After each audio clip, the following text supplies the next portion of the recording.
Continue in a moment. We'll speak to the deputy chairman of the ruling party, the United Party of the National Development in Zambia. This, of course, following the inauguration of the president there. The veteran opposition leader and business tycoon Hakainde Hichilema has been inaugurated as the 7th president of Zambia. The 59-year-old was declared winner of the August 12th presidential election by the Electoral Commission of Zambia, beating President Edgar Lungu in a rare victory. Speaking to his inauguration, or rather at his inauguration today at Heroes Stadium in the capital Lusaka, Hichilema promised inclusive development to the people of Zambia. Some of the African heads of state who attended the inauguration include President Cyril Ramaphosa, President Mokgweetsi Masisi of Botswana, and President Lazarus Chakwera of Malawi, and Zimbabwe's President Emmerson Mnangagwa. Unless our citizens participate in this process, we will create a sense of alienation, and no one will be safe in such an environment. We are intertwined, we can share common benefits, common value from the process of development. That is possible.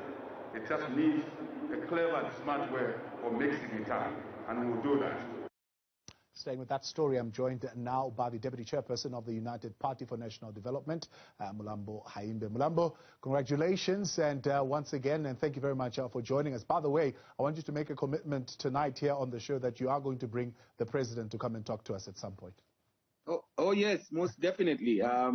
Thank you very much for those kind words. We are in a very ecstatic mood here in Zambia. We still can't, we're still pinching ourselves. We've had yet another peaceful transition, which has become the hallmark of democracy in Zambia, the hallmark of democracy in our region, and we today are walking with our heads held high. Yeah. When the sun, of course, sets and tomorrow you're back in office, you've got to deal with, of course, the realities of a challenged economy. What are the immediate things that you will do to hit the ground running? I was just speaking with mayors right now that are saying by 11 o'clock they come into office at 3:30, things would have been done and there will be changes. What are you promising the people of Zambia?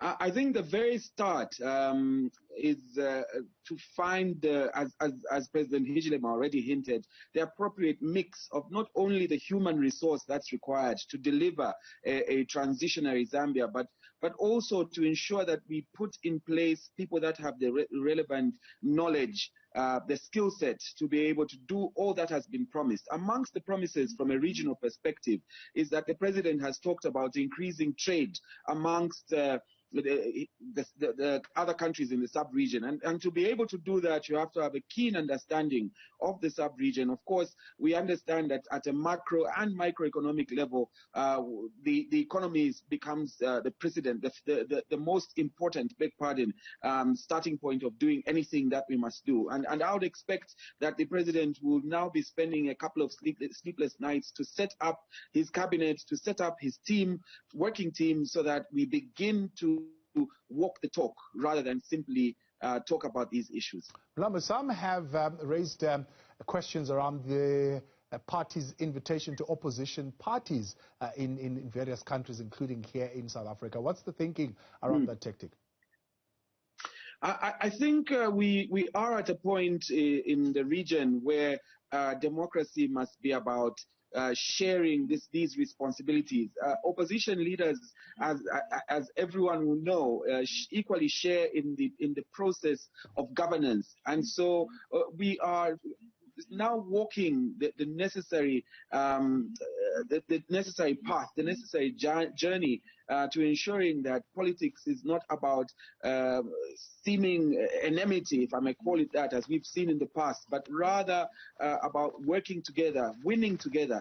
And a clear demonstration of that is we had in Zambia today both the leaders of government and those that are seemingly in opposition against them in one pool, celebrating, taking what I would essentially call a buffalo stance in protection of democracy across the region. And I think that is a very good thing. That is a positive thing, and we are shining the light ahead, as it were, in that regard. Mulambo Haimbe, I appreciate your time and thank you very much for joining us, Deputy Chairperson of the United Party of National Development. They are in high spirit, celebratory mode there as they come into power.